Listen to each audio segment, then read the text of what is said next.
इस वक्त मेरे सामने है जगदेव सिंह जी और ये नजफगढ़ के अंदर जो गौशाला है उसके प्रांगण में एक मंदिर है, यहाँ पे मुझे मिले हैं और मैं इनसे जानना चाहूँगा। आज हमारी संस्कृति बिल्कुल ख़त्म होती जा रही है, हमारी शिक्षा भी खत्म होती जा रही है और हमारे स्वास्थ्य भी खत्म होते हैं। क्या कहना चाहोगे इस बारे में कि हमारी जो कमियाँ जो आ रही हैं क्यों आ रही हैं? किसी भी देश के निर्माण के लिए दो चीज़ें बहुत ही आवश्यक हैं, पहला स्वास्थ्य और दूसरा शिक्षा। ये दोनों चीज़ें जब देश में उचित तरीके से इनका प्रसार होगा उसी तभी देश प्रगति कर सकता है। जब से हमारा देश गुलाम हुआ तो अंग्रेजों ने पहला हमारी शिक्षा और स्वास्थ्य दोनों पे कुठाराघात किया और उन्होंने जो हमारी गुरुकुल के अंदर पढ़ाई की जाती थी उसको वंचित कर दिया, तथा जो हमारी आर्यवैदिक प्रणाली थी जिससे कि हम जुड़े हुए थे उसको भी उन्होंने धूल चढ़ा दी, उस पर मिट्टी डाल दी और हम उनसे वंचित हो गए।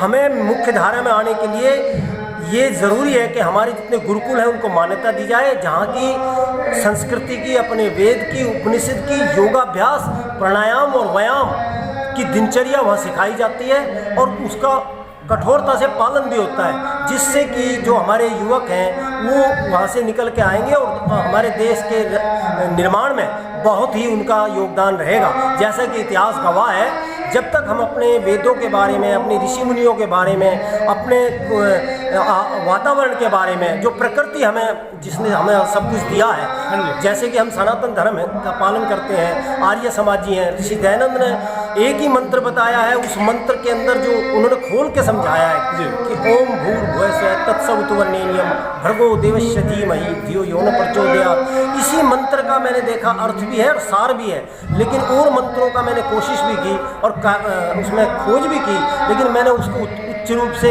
उसका अर्थ भी नहीं मिला और उसका उच्चारण भी नहीं मिल पाया। तो हम जो विदेश की तरफ झुकते जा रहे हैं, जबकि विदेशी अब हमारी संस्कृति से प्रभावित होकर वो हमारी तरफ झुक रहे हैं और उसका पालन भी कर रहे हैं, जैसे कि हमारे योगाभ्यास का पालन करते हैं, हमारे मंत्रों का पालन करते हैं, कृष्ण भगवान के बारे का जप करते हैं, प्रभु राम के बारे में भी उनको जब पता लगा तो उनका जो आचरण है, उनकी मर्यादा पुरुषोत्तम राम ने कैसे जीवन बताया और बिताया, उसके पालन करने के लिए ताकि हमारी जो ज़िंदगी है वो अच्छी तरह कटे, सुचारू रूप से चले और देश में हम अपना योगदान दे सकें। जैसे आपने भी बताया कि भाई विदेशी लोग राम का आचरण, कृष्ण का आचरण या औरों का आचरण वो अपने अंदर समाहित कर रहे हैं। हाँ जी। फिर हमारे मतलब कि देश के नौजवानों को क्या हो गया ऐसा है, जब से ये सोशल मीडिया आया है, टीवी आया है, तो हम क्या करते हैं, विदेशों की जो चमक है, जो वो जिस तरह हमें दिखाते हैं, हम उनका पालन करते हैं और इसी वजह से हम भटक जाते हैं। और हमारे युवक खासकर जो शुरू में जैसा पौधा आप बोगे, जिस तरह का वो करोगे, तभी तो वो उसी में तो ढलेगा। वो उनको वैसी चीज़ दिखाई जाती है, उसी का पालन करते हैं, क्योंकि हमारे शिक्षा नीति में उस तरह की पढ़ाई, उस तरह का आचरण, उस तरह का पालन हम कर नहीं पाते, जो कि हमें बताया ही नहीं गया। हमें जो सिखाया जाता है वो हमारे जीवन में उतना कारगर नहीं है, जो जब हमारे चरित्र निर्माण में काम आता है, राष्ट्र निर्माण में काम आता है। इसीलिए हमारे युवक ज़्यादा उधर भटक गए। लेकिन उन विदेशियों ने जब ये महसूस किया कि शांति, जो परम शांति हर आदमी चाहता है, लेकिन परम शांति का कब और कैसे मिलती है, वो इंसान को जब ही मिल सकती है जब वो उस तरफ ध्यान देगा। देखो हमारे सामने दो नौजवान साथी, देखो कितना एक अच्छा मंदिर के अंदर आके पूजा कर रहे हैं।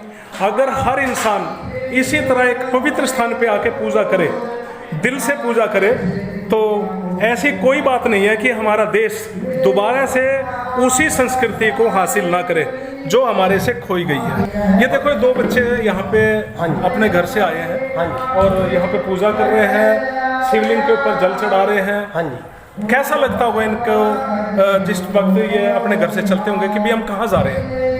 इनके दिल में यही एक भावना रहती है भक्ति की, और भक्ति में शक्ति होती है। जब आदमी पूजा अर्चना करता है तो उसके मन को एक तृप्ति मिलती है, शांति मिलती है कि मैंने प्रभु को याद किया जिसने मेरे को अनमोल जीवन दिया है। क्योंकि सोचने की और समझने की जो शक्ति इंसान को परमात्मा ने इसी योनि में दी है, मानुष्य योनि में, इसी योनि में दी है। और देखो मैं अब कराऊंगा मूर्तियों के दर्शन। ये है शिव पार्वती और यहाँ पे राधा कृष्ण है और इस साइड में है पंचमुखी हनुमान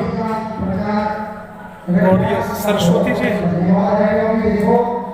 और यहाँ पे ये आरती लिखी हुई है, इधर भी आरती लिखी है और ये मंदिर प्रांगण और बाहर चल रहा है एक यज्ञ।